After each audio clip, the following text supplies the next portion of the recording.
Somewhere in Australia right now, someone is signing paperwork on a house they'll spend the next 30 years paying for.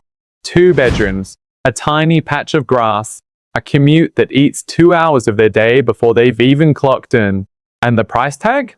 Well past $1 million in a suburb they can barely pronounce properly, surrounded by neighbours they've never actually spoken to.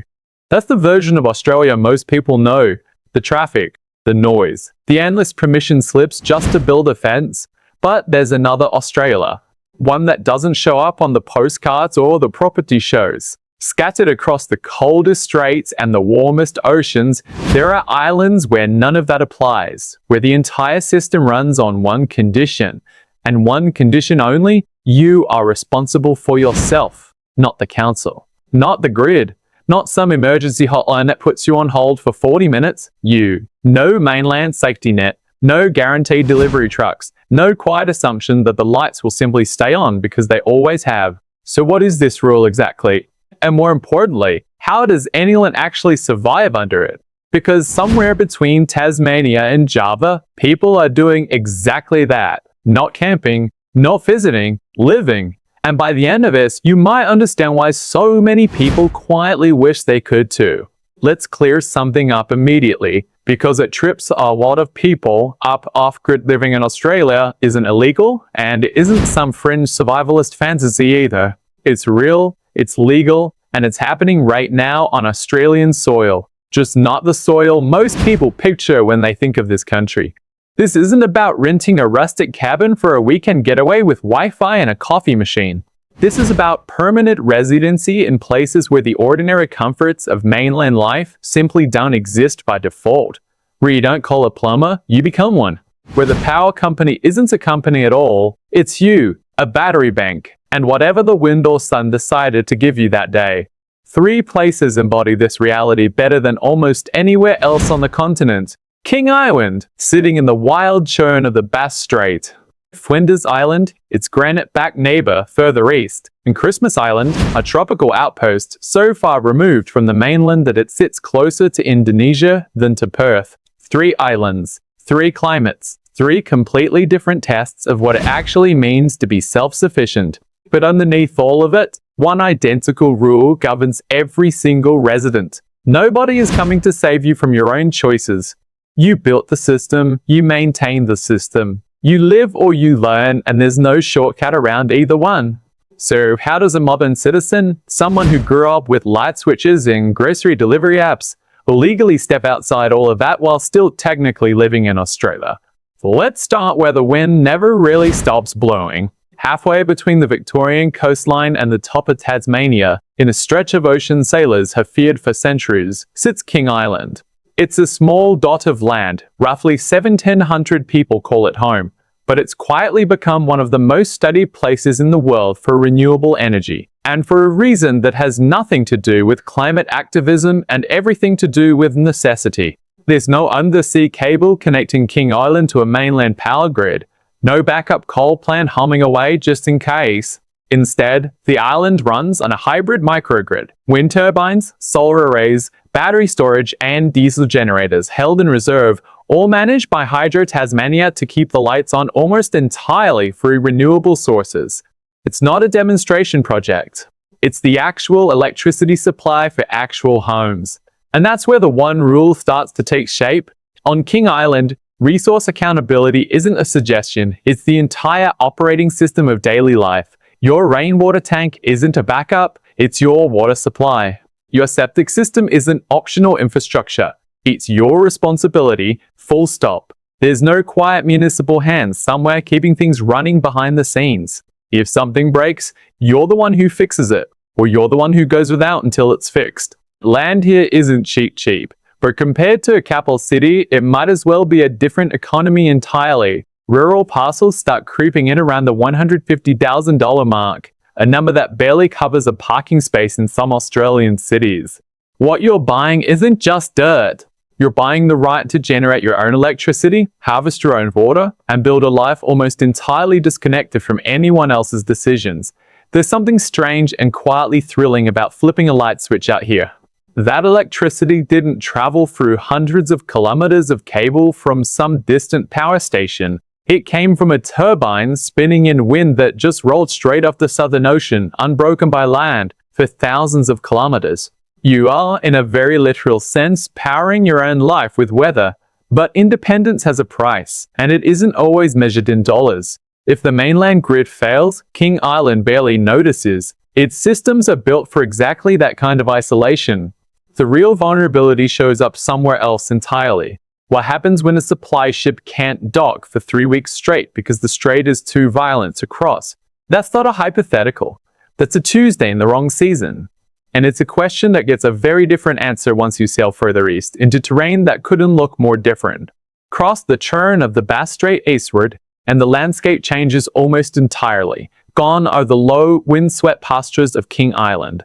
In their place, the Furneaux Group, dominated by Flinders Island, where granite mountains rise straight out of the ocean like something out of a different continent altogether. It's a big island by remote Australia standards, over 1,300 square kilometers, but home to barely 1,000 permanent residents. The Strait's Lecky peaks dominate the skyline, their granite faces catching light in a way that feels almost deliberately cinematic. But don't let the scenery fool you. Beauty out here comes with conditions. Real estate tells its own story. Blocks of land, even sizable acreage, trade for a fraction of what you'd pay anywhere near a capital city. But the savings come with strings attached. Thick, unavoidable strings. Building materials don't just show up because you ordered them. Cargo space has to be booked months ahead of time, and if you miscalculate, your renovation waits on a boat schedule, not a hardware store's shelf stock. Setting up independent power and water systems here means engineering for an enemy most mainlanders never think about twice: salt. Constant maritime spray chews through equipment that would last decades anywhere inland. Photovoltaic panels, rainwater collection systems, even basic wiring.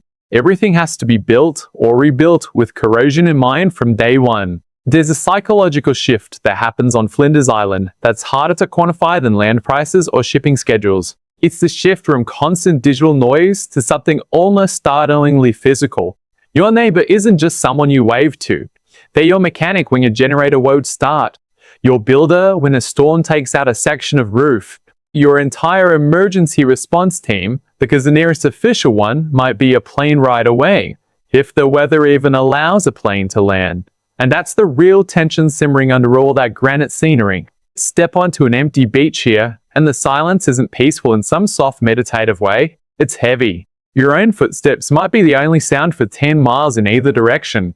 It's the kind of quiet that either settles into your bones as freedom, or starts to feel like something closing in. Which raises an uncomfortable question nobody likes to answer out loud. What happens when someone genuinely needs a hospital, and the airstrip has been fogged in for 3 straight days? That question doesn't have a clean answer on Flinders Island. And strangely enough, thousands of kilometers away, in an entirely different ocean, a completely different island is wrestling with its own version of the exact same problem, just with humidity instead of fog. Leave the cold grey churn of the southern straits behind completely and head northwest. Past the mainland, past Perth, out over 2,600 kilometers of open Indian Ocean, and you arrive somewhere that barely feels like the same country. Christmas Island sits so far from Western Australia that it's actually closer to the islands of Indonesia than to any Australian capital city. It's famous, if it's famous for anything most people have heard of, for one of nature's strangest annual events, the migration of over 40 million red land crabs, an event so dense it can temporarily close roads across the island. But beneath that viral-worthy spectacle is a rugged, layered landscape. Dense rainforest plateaus that drop suddenly into sheer limestone cliffs and deep oceanic trenches just offshore. Living here means embracing a logistical reality that would make most mainlanders reconsider everything. Shipping lanes are infrequent, and every imported good, food, hardware, spare parts, moves on a schedule dictated by cargo routes, not consumer demand. And then there's the legal side of things. Christmas Island operates under distinct tax and administrative arrangements that separate it from standard mainland frameworks, even while remaining firmly under Australian sovereignty. It's a strange kind of dual identity, remote enough to feel foreign, official enough to still be home. Off-grid systems here fight a battle King Island and Flinders Island never have to think about.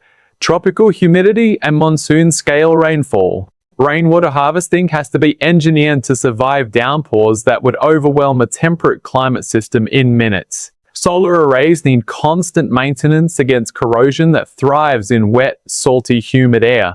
Nothing here is set and forget. Everything demands attention, all the time. And then there's the sheer sensory whiplash of it all. Trade the icy spray of the Southern Ocean for humid jungle canopy and vivid coral reefs, all while technically standing on the same legal ground as someone commuting through Sydney traffic that same morning. It's one of the strangest juxtapositions in the entire country.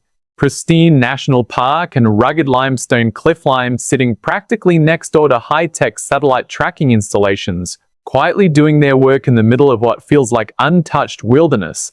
But isolation this extreme comes with its own kind of social pressure. In a community this small, everyone genuinely does know your name. And in a place running on shared, limited resources, they often know roughly how much power and water you're using too. So what actually happens when someone breaks that unwritten rule of community harmony? On an island where there's nowhere to disappear to and no anonymity to hide behind, that's a tension every resident here learns to navigate, whether they expected to or not. 3 islands, 3 climates, 3 wildly different daily realities. But strip away the scenery, and every single one of them is quietly protecting the audience from the same uncomfortable truth, the one nobody puts in the brochure.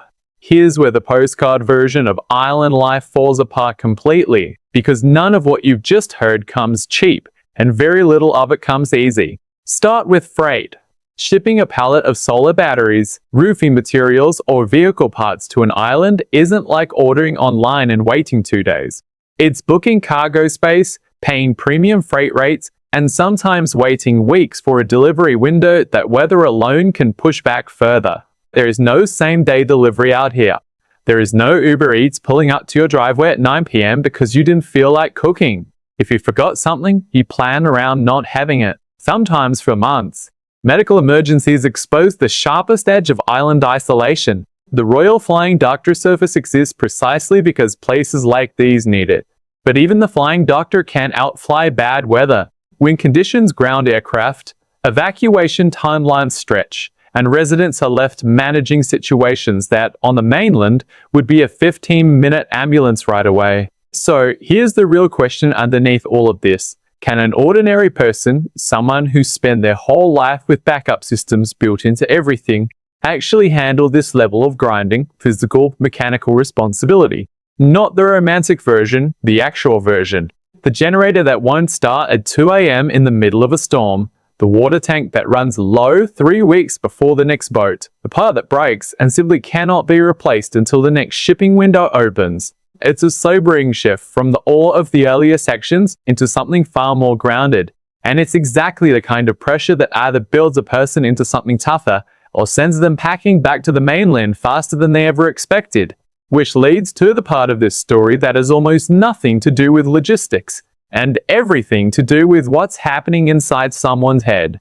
Strip away the wind turbines, the granite peaks, the crab migrations, and what's actually left is a psychological transformation that catches almost everyone off guard. On the mainland, so much of daily friction comes from things that have nothing to do with survival. Noise complaints from a neighbor 3 doors down.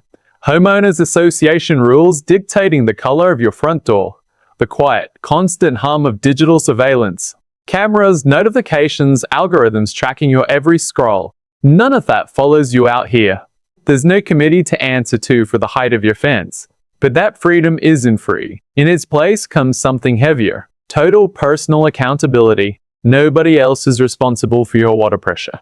Nobody else is responsible for whether your battery bank survives the next storm season. That weight sits differently on different people. For some, it's liberating. The first time in their adult life they felt genuinely, completely in control of their own circumstances. For others, it becomes exhausting almost immediately. A constant low hum of responsibility they never fully signed up for. So who actually thrives out here and who quietly packs up and moves back to the mainland within 6 months? It's rarely about physical toughness. It's almost always about mindset. Whether someone experiences isolation as peace or is a slow-building pressure they can't switch off? And that tension between suburban compliance and total personal freedom sits at the very center of everything this documentary has covered so far. So let's bring this back to where it started: a mortgage, a commute, a life quietly engineered around other people's rules. Living off-grid on islands like King Island, Flinders Island, and Christmas Island was never about escaping to a vacation. It's a fundamental reclamation of personal agency, the trade of guaranteed convenience for absolute, sometimes brutal, self-reliance. Every wind turbine, every rainwater tank, every carefully planned cargo shipment is a small act of taking your own life back into your own hands. The mainland version of freedom comes with a price tag measured in decades of repayments and permission slips. The island version comes with a different kind of price: isolation, physical labor, and the quiet weight of total responsibility. Neither one is free. They just charge you in completely different currencies. So here's the question worth sitting with. If the safety net disappeared tomorrow, no council, no guaranteed grid, no next day delivery, would you thrive out there, or would you be on the next flight back to everything you're used to? Drop your honest answer below. Because somewhere out past the Bass Strait or off the coast of Java, someone already made their choice.